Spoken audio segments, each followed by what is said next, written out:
Assalamualaikum warahmatullahi wabarakatuh. Perkenalkan, nama saya Mistang, NIM 211160031. Di sini saya akan mempresentasikan materi saya tentang kronologi sejarah perjuangan bangsa Indonesia melawan penjajah sebelum abad ke-20 serta perjuangan nasional. Jadi sebagai negara yang memiliki sumber alam yang melimpah, Indonesia sejak dahulu menjadi rebutan bangsa-bangsa di Eropa. Menurut sejarahnya, terdapat 4 negara yang pernah menguasai atau menjajah bangsa Indonesia, yakni Portugis, Spanyol, Inggris, dan Belanda. Sebelum abad ke-20, perjuangan bangsa Indonesia masih bersifat kedaerahan. Masing-masing memiliki pemimpin untuk mempertahankan wilayah kekuasaannya, dan perlawanan dipimpin oleh raja atau bangsawan seperti Pangeran Diponegoro, Teuku Umar, Sultan Hasanuddin, Singamangaraja ke-9. Karena bertumpu pada karisma pemimpin, maka tatkala pemimpin tewas atau tertangkap, perlawanan akan berhenti ketika perjuangan berbentuk perlawanan fisik melalui peperangan. Pertempuran secara frontal menimbulkan banyak korban jiwa bagi kedua pihak berlawanan, berpusat di desa-desa atau di pedalaman karena kota-kota yang merupakan pusat perniagaan dikuasai Belanda, dan didirikan benteng.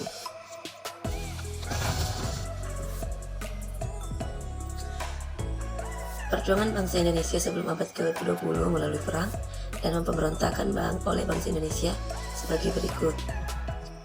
Yang pertama ada pemberontakan Saparua.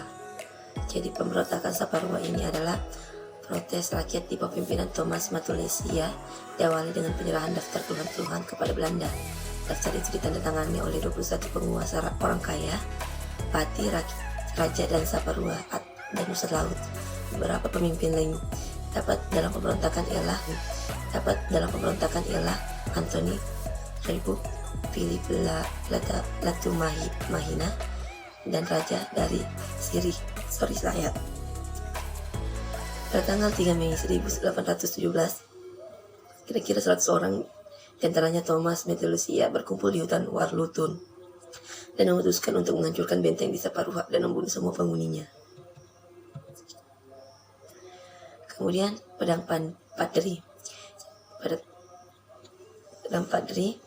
dari tahun 1819 sampai 1832. Langsung saja.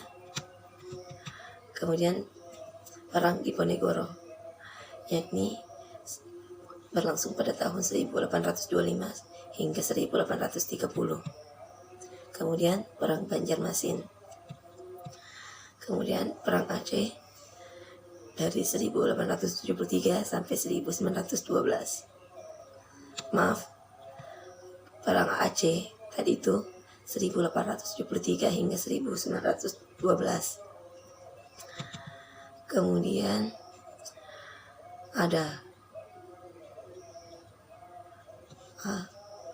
Kemudian cukup sampai di sini materi yang saya berikan.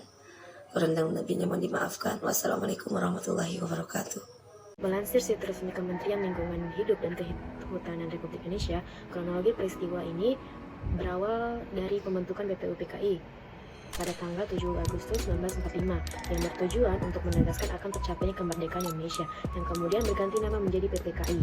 Pada saat itu, sebelum Soekarno membacakan teks proklamasi pada tanggal 17 Agustus 1945, banyak sekali peristiwa yang terjadi yang melatar belakangnya terjadinya pembacaan proklamasi tersebut. Salah satunya yaitu jatuhnya bom di kota Hiroshima di tanggal 6 Agustus 1945 dan tanggal 9 Agustus 1945 di kota Nagasaki. 2 hari sebelum Jepang menyerah kepada sekutu, atau tepatnya pada tanggal 12 Agustus 1945, 3 tokoh nasional yaitu Dr. Rajiman Widyaningrat, Insinyur Soekarno, dan Dr. Andes Muhammad Hatta memenuhi undangan dari Jenderal Terauchi di Dalat, Vietnam Selatan.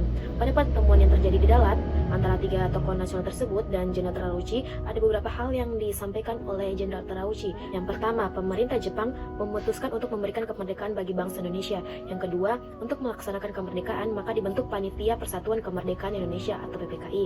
Yang ketiga, pelaksanaan kemerdekaan secepat mungkin akan dilaksanakan setelah semua persiapan selesai dilakukan dan secara berangsur-angsur dari Pulau Jawa kemudian disusul pulau-pulau lainnya. Yang terakhir, wilayah kekuasaan Indonesia akan meliputi seluruh bekas wilayah Hindia Belanda. Pada awalnya, peristiwa pemboman kota Hiroshima dan Nagasaki disembunyikan agar tidak ada yang tahu, tetapi pada akhirnya peristiwa tersebut terdengar sampai ke telinga para pemuda lewat siaran radio BBC di Bandung, sehingga membuat mereka segera bergerak dan meminta proklamasi kemerdekaan Indonesia segera dikumandangkan. Para pemuda tersebut di bawah pimpinan Khairul Saleh melakukan rapat, dan rapat tersebut menghasilkan beberapa keputusan, yaitu kemerdekaan adalah hak rakyat Indonesia, pemutusan hubungan dengan Jepang, dan Insinyur Soekarno dan Muhammad Hatta diharapkan untuk segera membacakan proklamasi kemerdekaan. Perjuangan para pemuda pada saat itu sangatlah penting, karena jika mereka tidak bersikeras untuk memindahkan Soekarno dan Muhammad Hatta di Rengas Dengklok, maka kemungkinan besar proklamasi kemerdekaan Indonesia tidak jatuh pada tanggal 17 Agustus 1945. Dan selanjutnya, keesokan harinya, tepat pada 17 Agustus 1945, pada pukul 10 waktu Indonesia Barat, Soekarno dan Hatta membacakan teks proklamasi kemerdekaan Indonesia di Jalan Pegangsaan Timur nomor 56. Sejarah perjuangan bangsa Indonesia dalam mencapai cita-citanya berjalan berabad-abad. Terdapat beberapa peristiwa yang ada hubungannya dengan nilai-nilai perumusan Pancasila. Mulai dari masa kerajaan Sriwijaya, kemudian masa kerajaan Majapahit, kemudian masa penjajahan. Kedatangan bangsa Eropa di satu sisi telah mengenalkan bangsa Indonesia kepada akulturasi budaya dan nilai-nilai yang berkembang pada saat itu. Perjuangan sebelum abad ke-20. Kebangkitan nasional 1908 menjadi momentum dalam membangkitkan kesadaran bangsa Indonesia akan pentingnya bernegara. Budi Utomo adalah organisasi pertama yang didirikan pada tanggal 20 Mei 1908. Dilanjutkan Serikat Dagang Islam 1911, Indonesia Party 1913, PNI 1927. Sumpah Pemuda 1928 menegaskan apa yang diinginkan oleh bangsa Indonesia, yaitu kemerdekaan tanah air dan bangsa. Itu masa penjajahan Jepang. Jepang masuk Indonesia tanggal 8 Maret 1942 dan mempropagandakan kehadirannya di Indonesia untuk membebaskan Indonesia dari Belanda. Yang perumusan Pancasila sebagai tindak lanjut dari janji Jepang, tanggal 29 April 1945 dibentuk Badan Penyelidik Usaha-Usaha Persiapan Kemerdekaan Indonesia. Nah, setelah itu Piagam Jakarta 22 Juni 1945. Proklamasi kemerdekaan 17 Agustus 1945 sebagai titik puncak perjuangan bangsa. Setelah itu sidang PPKI 18 Agustus 1945. Disahkannya Konstitusi UUD 1945. Bismillahirrahmanirrahim. Perkenalkan, nama saya Sri Wulan dengan NIM 2111633. Di sini saya akan menjelaskan tentang materi kronologis perumusan dan pengesahan Pancasila dan Undang-Undang Dasar 1945 yang dimulai sejak Indonesia masih dijajah oleh Jepang pada tanggal 7 September 1944. Kemudian tanggal 29 April 1945, Gunseikan atau Gubernur Pemerintah Bala Tentara Jepang di Jawa membentuk Dokuritsu Zumbi Kousakai atau Badan Penyelidik Usaha-Usaha Persiapan Kemerdekaan yang disingkat BPUPKI. Tugasnya menyelidiki segala sesuatu mengenai persiapan kemerdekaan Indonesia. Kemudian pada tanggal 28 Mei 1945, BPUPKI dilantik oleh Gunseikan yang diketuai oleh Dr. Rajiman Wijodiningrat. Dan pada tanggal 29 Mei sampai dengan 1 Juli 1945, sidang 1 BPUPKI tanggal 29 Mei sampai dengan 1 Juli 1945 mempersiapkan rancangan dasar negara Indonesia Merdeka.